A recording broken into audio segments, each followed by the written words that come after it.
Cuban authorities and the emergency response forces continue to work to extinguish the blaze at the supertanker base in the province of Matanzas. Venezuela and Mexico provide solidarity support of personnel and equipment. Workers and social organizations in Venezuela mobilized to reject the sanctions imposed against the country and the freezing of the nation's goods and assets abroad.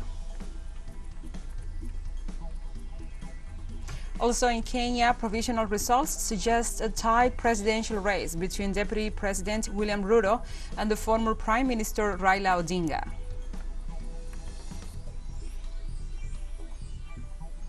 From the headquarters of TeleSUR English in Havana, Cuba, this is From the South. I'm your anchor, Gladys Quesada, and these are the news. Cuban authorities and the emergency services continue working for the fifth consecutive day to extinguish the fire at the supertanker base in the western province of Matanzas. Heavy equipment from different institutions make way for the specialized force. The objective now is to maintain the constant flow of water to carry out the final extinguishing tasks.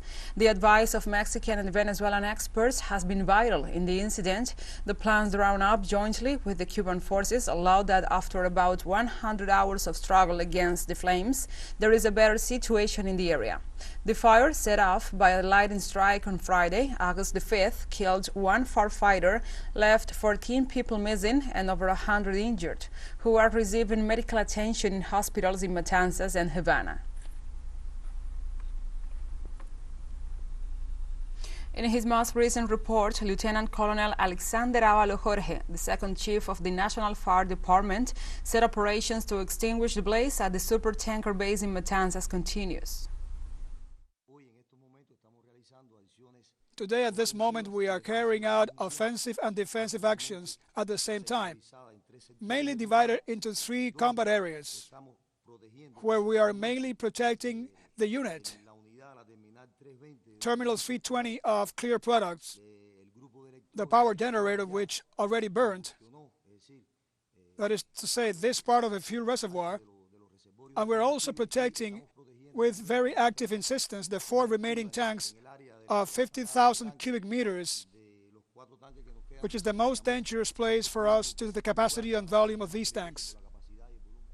Luis Armando Warren, the health director of Matanzas, gave an estimate on the number of people affected by the explosion in the supertankers who have already been treated in hospitals. 125 people are still being treated, 118 males and 7 females. That is to say, yesterday we did not have any injured patients during the day. 3 more medical discharges were given early in the morning, so we accumulated 106 discharges from hospital, 100 males and 6 female. One 60-year-old patient from the province of Cienfuegos has died, and we have 19 hospitalized patients. That is 18 of them male and 1 female. 5 patients are still reported as critical, 1 of them unstable critical, and 4 stable critical. 2 serious patients and 12 care patients have been reported this far. In Cuba, the Venezuelan technical team considers it an honor and an act of reciprocity to be able to help the largest of the Antilles in the middle of the fire at the supertanker base in the industrial zone in the province of Matanzas. First, it's an honor to come to help. Second, it is an act of reciprocity. At the moment when we have needed it most, we have had the support of Cuba and its government, and of its Cuban doctors, of its educators and instructors in each and every one of the missions. And third, we are convinced that we are children of the same thinking, children of the great motherland, and we are brothers. Also in Cuba, the first deck officer of the Mexican ship the Bourbon, Fabian Garcia, said that they arrived with all the willingness to support the work to extinguish the fire in the industrial zone of Matanzas. With all our determination, there in the platform area, we work for the same purpose. In case of any eventuality, we are there to assist and support. So at the request of the general management of Pemex, We received this request of the ship, and we came here with the best attitude to cooperate in fighting the fire. We move on to other topics. The Colombian President, Gustavo Petro, held a meeting with the indigenous peoples in the framework of the commemoration of their day at the international level. During the commemoration, he appointed the leader of the native peoples, Leonor Salavara Torres, as the country's representative to the United Nations. In his speech, the president praised the work that the ambassador of Colombia to the international organization will carry out, this for her trajectory and the representation of the indigenous populations of Colombia. He pointed out that Leonor Salavara will become the voice that will focus on the fight against climate change, and emphasized that, together with the government, the Colombian indigenous community is responsible for solving the country's land problems. We'll take a short break now. Join us again after this.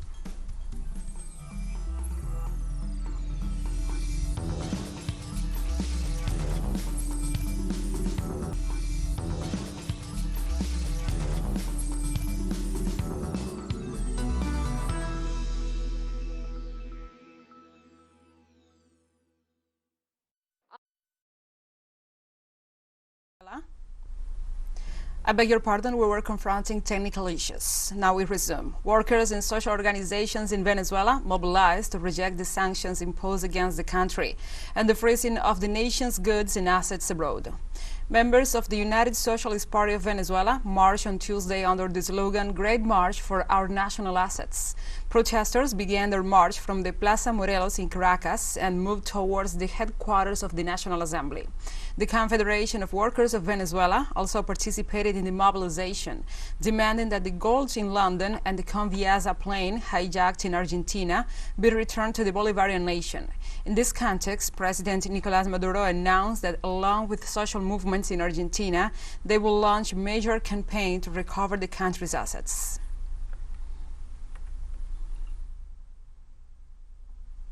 The President of the National Assembly of Venezuela, Jorge Rodriguez, during the popular mobilization against the sanctions and the theft of the Venezuelan assets abroad, assured that this is the worst aggression suffered by any people in Latin America. It has been the worst aggression suffered by the people of Venezuela, the worst aggression suffered by our people in 150 years, the worst aggression suffered by a country in this continent in such a short period of time. They have gone mainly against our children and their right to education and food. They have gone against our grandparents and their rights to a dignified life that this revolution provided them since the very moment Hugo Chavez arrived here to stop the ignominy and indignity in which this Venezuelan homeland was submerged. Likewise, the Venezuelan representative assured that they will exhaust all the resources to have the Venezuelan airplane illegally retained in Argentina to be returned to the country. Because today's session of the National Assembly, we will decide to defend our hijacked plane with all possible resources. We will decide to defend with all our resources, to demand that our compatriots be returned to their homeland, to the Venezuelan homeland. And we commit ourselves with you that we will not rest, and that we will also go to speak with parliamentarians of the Republic of Argentina, to speak with our Venezuelan people, with the worthy people of Argentina, with the people who suffered the greatest indignation when they were invaded by a foreign power, and there was the Venezuelan homeland defending the right of Argentina over its territory, because Las Malvinas are Argentinian. On Tuesday, Venezuela's President Nicolás Maduro Moros held a phone conversation with St. Kitts and Nevis Prime Minister-elect Terence Drew. On his official Twitter account, the Venezuelan president wrote, "I had a phone conversation with Dr. Terence Drew, the Prime Minister-elect of St. Kitts and Nevis, to whom I expressed my congratulations for his victory last August 5th. Venezuela reiterates its commitment to strengthen friendly relations with the peoples of the Caribbean."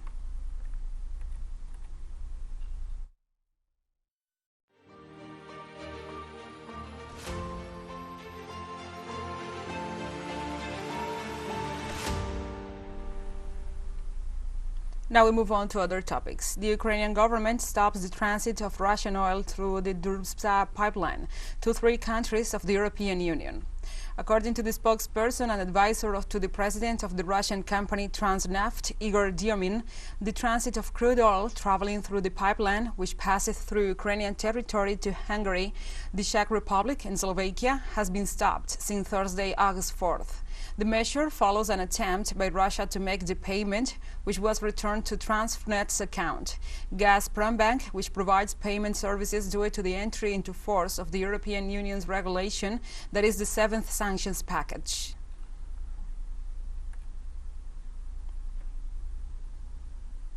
The Russian Ministry of Defense reported several explosions at a Russian military airfield in the locality of Novofyodorovka in Crimea.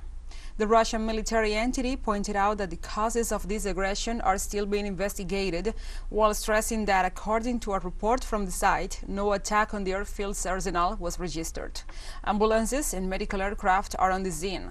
In this connection, the Crimean authorities reported the death of 1 person as a result of the explosions, as well as 5 other persons who were injured, including a child.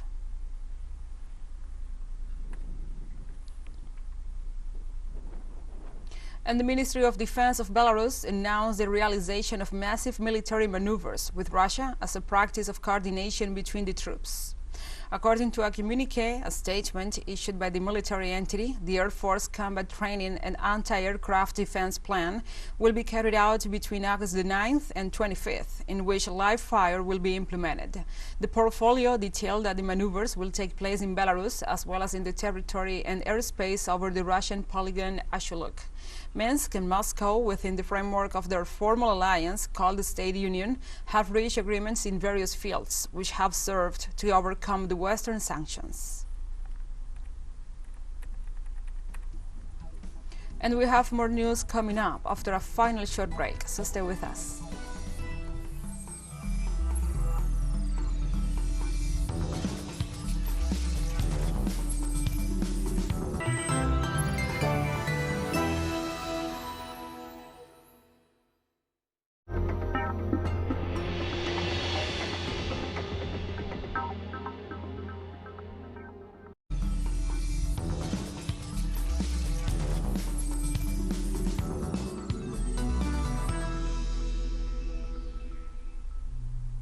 Welcome back to From the South. Presidential vote counting concluded in Kisumu, Kenya, with preliminary results calling it a tight presidential race. With a little over 60% turnout, Kenyans voted for a new president, hoping for an orderly transition of power after almost a decade under President Uhuru Kenyatta. Kenya voted Tuesday against the backdrop of economic hardship and growing disenchantment with the political elite, with voting largely peaceful but producing low turnout in some areas. Concerns about vote rigging linger after past election disputes trigger daily unrest. Deputy President William Ruto is running against Raila Odinga. The veteran opposition leader, now backed by the longtime rival Kenyatta, seemed to be the neck-to-neck in the count. Kenyans voted for the presidency as well as for senators, governors, lawmakers, women representatives, and some 1,500 county officials.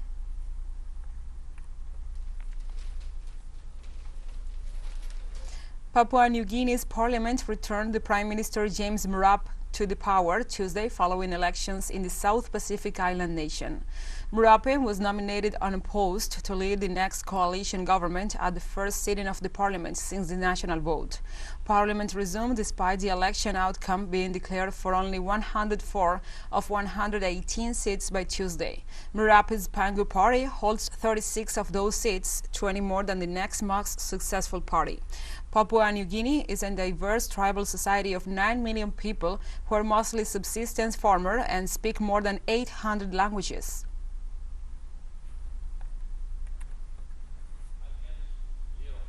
And the suspected gunmen who killed dozens of worshippers during a church service in southwestern Nigeria in June have been arrested, Nigeria's top military officer said on Tuesday. This comes 2 months after the attack, which shocked many in the West African nation.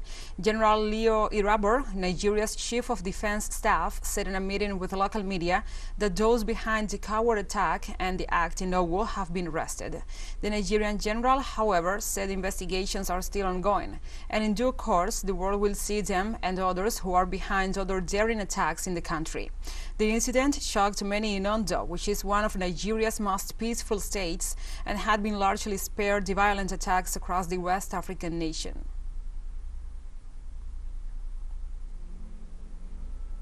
Two explosions killed 15 soldiers in Burkina Faso on Tuesday.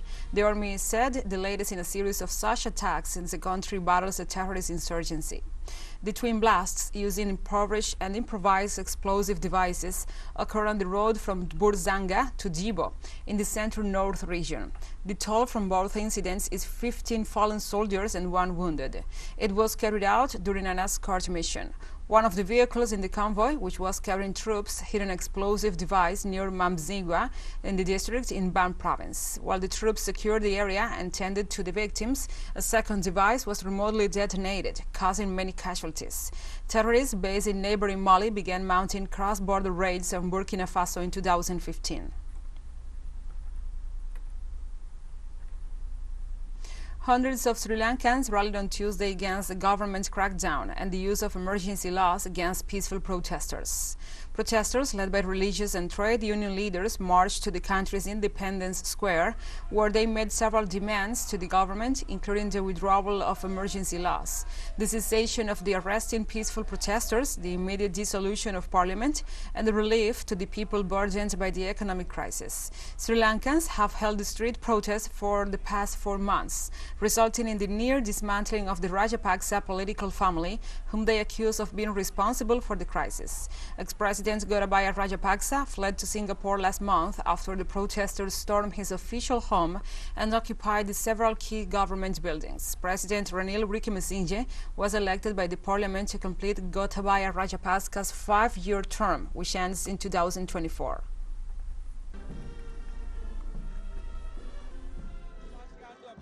If you're going to form an all-party government, before that you should stop suppressing the youth, students, and trade union leaders who were part of the protests. In the same way, withdraw emergency immediately. As trade unions, we will have street protests if the government continues to suppress protesters without fulfilling their aspiration, bring in reforms, and give relief to the people. Chinese State Councilor and Foreign Minister Wang Yi on Tuesday met with Park Jin, the Minister of Foreign Affairs of the Republic of Korea, in Qingdao, East China's Shandong province, saying China is willing to promote the healthy and stable development of bilateral relations alongside with South Korea. Wang said this year marks the 30th anniversary of the establishment of diplomatic relations between China and South Korea. The two countries have always been neighbors and partners, and the two sides should grasp the overall situation of the development and stability of bilateral relations. Wang pointed out that both nations should adhere to independence and the freedom from external interference, adhere to good neighborliness and friendship, and take care of each other's major concerns. Park Jin said South Korea is willing to enhance mutual trust and carry out open and inclusive cooperation to make bilateral relations more mature and healthier.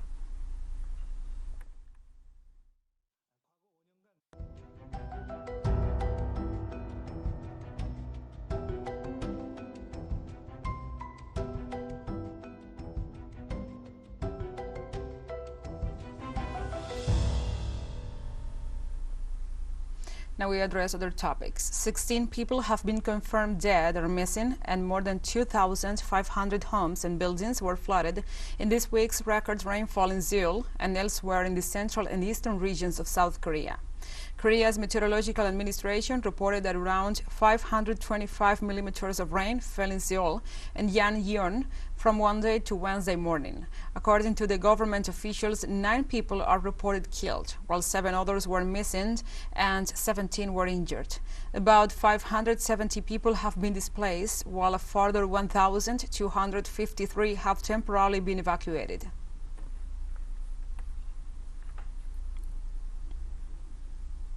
TeleSUR English continues to grow. Its signal now reaches Europe. You can order it from your cable dealer or tune it yourself. These parameters that you see on the screen are in place since July 1st. Quite soon, further changes will be implemented for the signals in the Middle East and Africa. Now, more than ever, the world connects to us, and our stories are heard in other farther away nations. This news multi-platform will continue providing truthful content to oppose the hegemonic media's narrative and our faithfulness to our audience. And we have come to the end of this news brief. But remember, you can find this and many other stories on our website at telesurenglish.net. And also, if you feel so inclined, please join us on social media for all the latest news. We are on Facebook, Twitter, Instagram, and Telegram. For TeleSUR English, I'm Gladys Quesada. Thank you for watching.